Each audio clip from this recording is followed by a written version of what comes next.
What's going on, guys? Vegito here, and happy Halloween 2022! Today, we have a scenario that isn't very spooky, but it's darker than my usual stuff. In the first part of What If Ash joined Team Rocket? Now you're probably wondering how and why Ash will join Team Rocket in his timeline. Well, I'll explain why. Ash in his timeline is a son of Giovanni and half-brother to Silver, who we know as Giovanni's son in both the games and Pokemon Adventures manga, which I haven't read yet at the time of writing the script, but I've heard really good things about it. So be sure to like and subscribe if you want to see this What If continue and any of my other stories.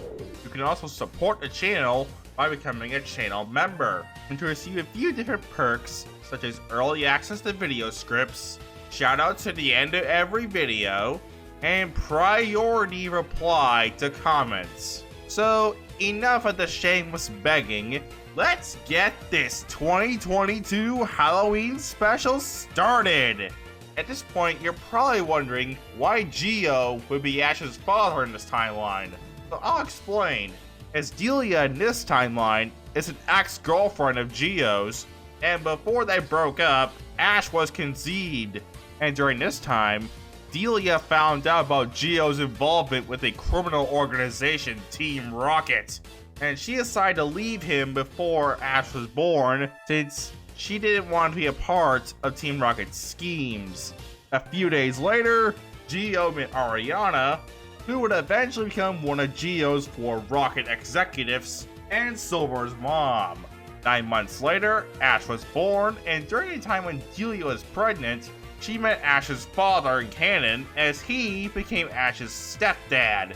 We'll go ahead and skip 10 years, and during this time, Geo's second son, Silver, is born, and Geo becomes the boss of Team Rocket in place of his mother, Madam Boss. Ash still ends up waking up late and gets a disobedient Pikachu, because even with someone like Geo as his father, Ash still loves smashing alarm clocks and staying up late. Delia also puts a picture of Geo in Ash's jacket pocket, thinking maybe Ash would get his father to see the error of his ways and return to her and Ash so they can be a family again. The events of the first episode could realistically go as canon, although Jesse and James will hover over the area near Balloon and pick up the unconscious Ash and Pikachu, with the balloon heading into Viridian City, where, without Ash present, the Viridian City Pokemon Center heist would go much better for our favorite Rocket Trio. A few days later, the Rocket Trio, along with the unconscious Ash and Pikachu, which is in critical condition, and arrive at headquarters. Jesse and James give Pikachu over to another Team Rocket grunt and tell them to try and save Pikachu, since, as we've seen, Jesse and James aren't outright pure evil, so they probably want to at least try and save a Pokemon. Jesse, James, and Meowth bring Ash into Geo's office and set him on the couch. Ash finally comes to and asks where he is, with Geo informing him that he's in his office. With Ash asking the man where his Pikachu is, Geo decides to lie to Ash and tells him that they tried all they could, but they couldn't save his precious Pikachu. Although that he could get revenge on the Pokemon that killed his friend by joining Team Rocket. Ash, stricken by grief, would agree to join Team Rocket, with Geo telling Ash to put on the clothes in front of him and points Ash to a bathroom in his office. He can change. Ash changes into a white t-shirt bearing the Team Rocket logo, along with it a black and white jacket with 2 smaller Team Rocket logos on them, silver gloves, black pants and shoes, and finally a black and white hat with the Team Rocket logo on it. I decided to combine the typical Rocket Grunt uniform and Jesse and James uniforms. Geo would also set up a Pokeball on the table for Ash, as Geo tells him, "Happy birthday, son. This is Rhyhorn. This specific Rhyhorn was bred from my Rhyperior.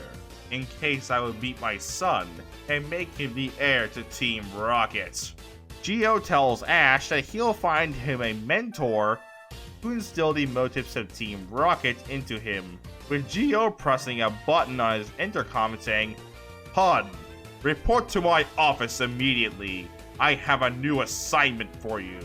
As a man with long silver hair arrives in Geo's office, and with a voice that for some reason sounds like Ash, says, "Hun, reporting for duty, sir." Geo then says to Ash, "Son, this is Hun.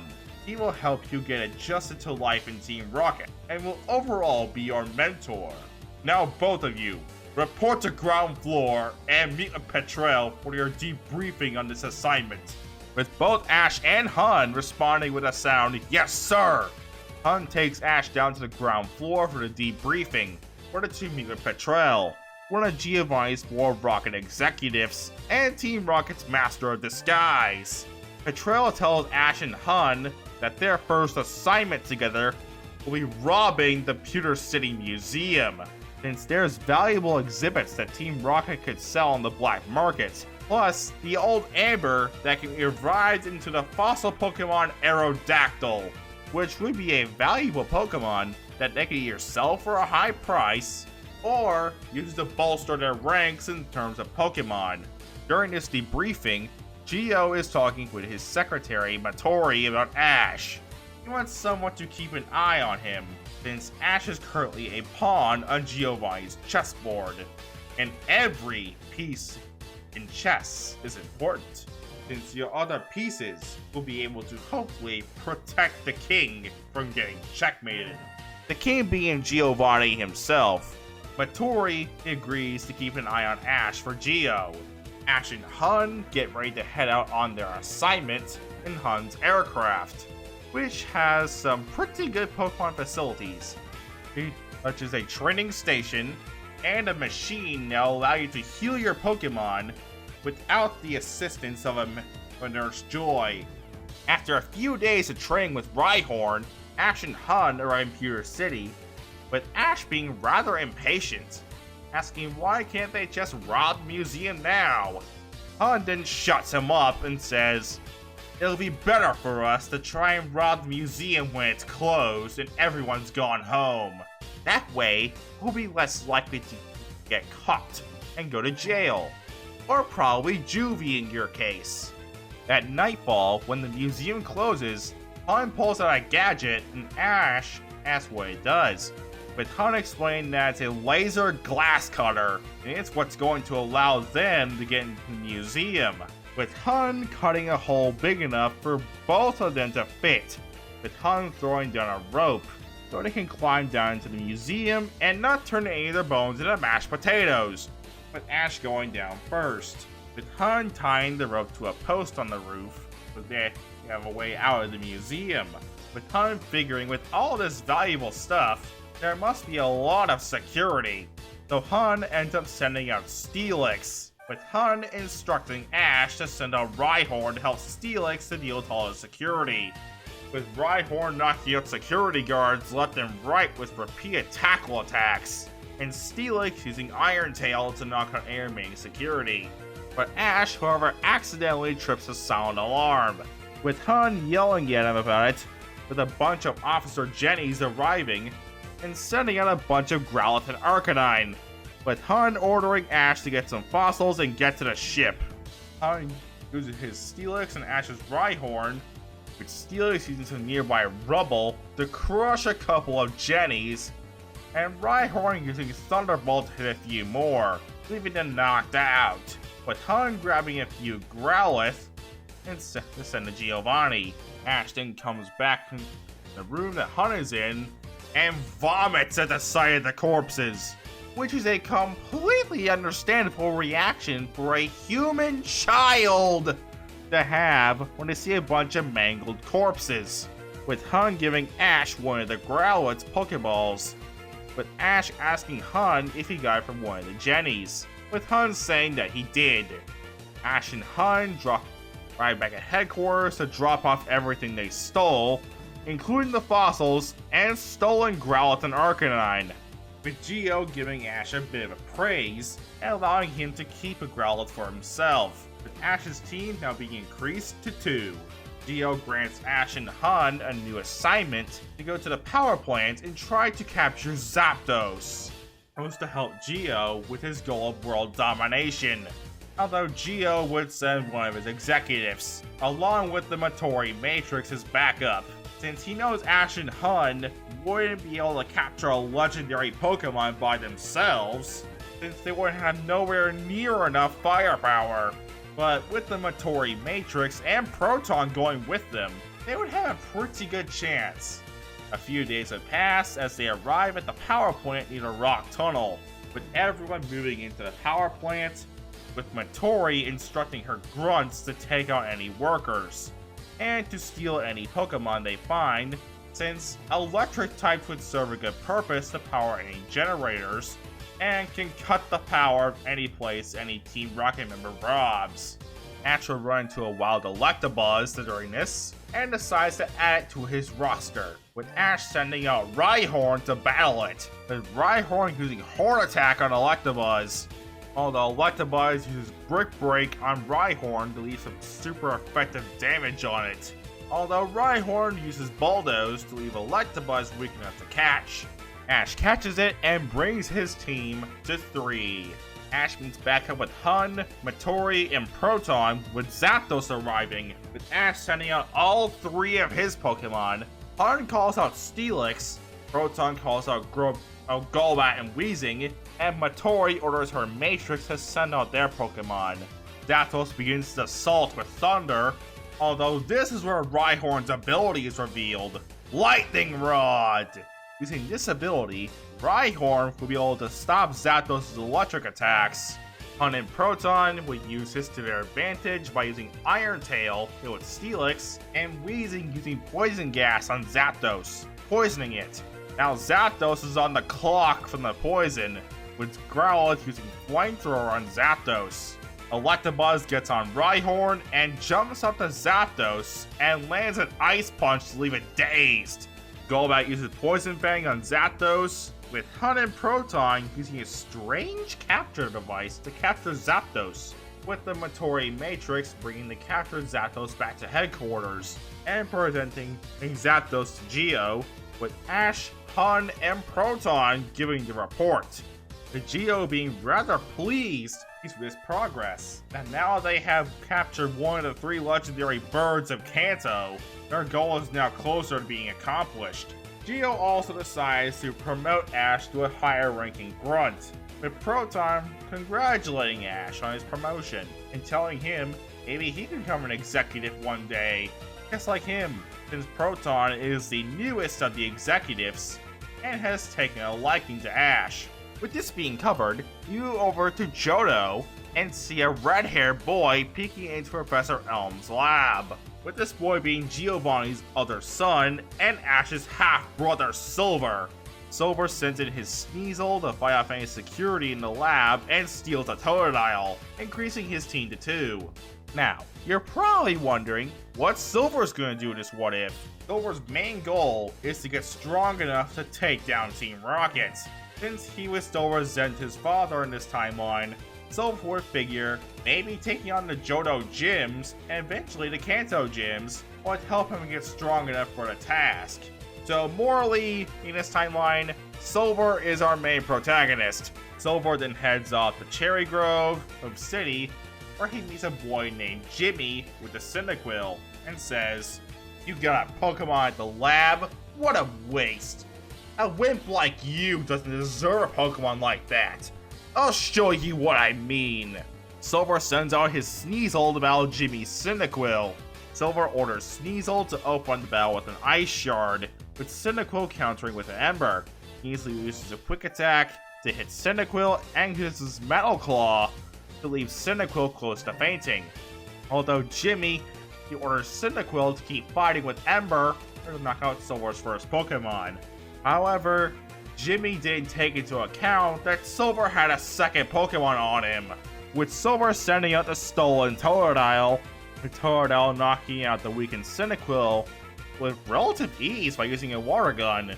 Silver moves on to the Pokemon Center to get his Pokemon a checkup from Nurse Joy. Next day, we arrive on Route 30, where we see Silver trying to teach his Totodile how to use Ice Fang, with Sneasel's assistance. Although Totodile can use the move now, it still hasn't mastered it. Silver decides to go to the Dark Cave for some more training, and hopefully be able to help Totodile master Ice Fang. When Silver gets there, he finds a bunch of Geodude, Zubat, and even a Dunsparce. Silver thinks maybe getting himself a flying type like Zubat would be able to help him in his crusade, so he sends in his Totodile to battle a particularly strong Zubat. Silver opens the battle by ordering an Ice Shard from the bipedal cat-like Pokemon, which connects, with the ice landing on its wing and slowing down the bat Pokemon. Sneasel goes in for a quick attack, with Zubat trying to hit a Leech Life on Sneasel, although Sneasel is too fast for Zubat and dodges the attack. Silver grabs an empty Pokeball from his belt and chucks it at the Zubat and catches it, bringing Silver's team to 3 Pokemon. Silver trains Sneasel, Totodile, and Zubat to get them used to battling with each other. With Silver, we're learning that Zubat's moveset is Supersonic, Leech Life, Bite, and Wing Attack. After a couple days training in the Dark Cave, Totodile finally manages to master Ice Fang, with Silver being rather pleased with this. Silver then heads to Violet City the next day and gets his Pokemon checked out by Nurse Joy before heading out to the Violet City gym. Silver gets told by Nurse Joy that he should climb Sprout Tower first before challenging the gym. So Silver decides to do that, but he decides to go at night so he'll be able to find a Ghastly. At nightfall, Silver heads to the Sprout Tower and scales it while battling every trainer in sight, with all these battles being a breeze since all the trainers only use Bellsprout and Hoot Hoot. And with Zubat's flying typing, along with Sneasel and Totodile having access to ice moves, Silver reaches the second to last floor and finally finds himself a Ghastly, which Silver sends in Zubat to battle, with Zubat opening the battle up with a Bite attack, which causes super effective damage. Ghastly tries to land a Confuse Ray on Zubat, although it misses, with Silver taking the opportunity to chuck a Pokeball on Ghastly and catch it, bringing his team to 4. After battling the Elder Sprout Tower and unfortunately seeing his Flash technique, he heads back to the Violet City Pokemon Center to get some rest before his gym battle with Faulkner. The next day, Silver heads to the gym and challenges Faulkner to a 3-on-3 gym battle, with Silver using Totodile, Sneasel, and Zubat against Faulkner's Hoot Hoot, Murkrow, and Pidgeotto. Faulkner calls out his Hoot Hoot, and Silver calls out his Sneasel as their first Pokemon in this battle. Silver orders Sneasel to open up the battle with Quick Attack, although Hoot Hoot uses Hypnosis to try and hit Sneasel, with him falling asleep. Though Silver decides to call back Sneasel for now and calls out his Totodile, with Silver ordering a Croc to hit Hoot Hoot with a Water Gun, although Hoot Hoot uses a Wing Attack to try and block it, but unbeknownst to Hoot Hoot, the Water Gun with a diversion. Silver orders the Croc to use an Ice Fang to end the fight, with Totodile as the winner, leaving Faulkner with 2. Faulkner decides to call in his Murkrow as his next Pokemon. Faulkner orders the Crow to use Haze to set up a smoke screen, essentially blinding Totodile for what Murkrow's doing, and Murkrow being told to capitalize on this by hitting Totodile with Air Slash. Murkrow can learn this move with Legends Arceus, which causes Totodile to flinch, but Murkrow manages getting close with a Wing Attack, although Totodile uses Ice Fang on Murkrow's wing, which freezes it, although Totodile is knocked out to make attack to even the score. Silver decides to send in his Zubat since Sneasel is still sleeping. Silver orders Zubat to use Supersonic on Murkrow, although Murkrow uses Speed Attack to hit Zubat hard. Although this allows Zubat to chomp down on Murkrow and use Leech Life to leave the Crow unconscious, and restores Zubat's health from the Feint Attack, leaving Faulkner with 1 and Silver with 2. Faulkner calls out his Pidgeotto for his last Pokemon. Zubat puts up a valiant effort, with Pidgeotto being close to fainting, although Zubat gets knocked out in the process. Silver sends out his Sneasel, which has managed to wake up, and with Sneasel making quick work of Pidgeotto, Silver gets his first gym badge added to his case. And with that, I'll leave this series off here. here for right now. But I hope you enjoyed this year's Halloween special. And so, I'll get on out of here. Peace!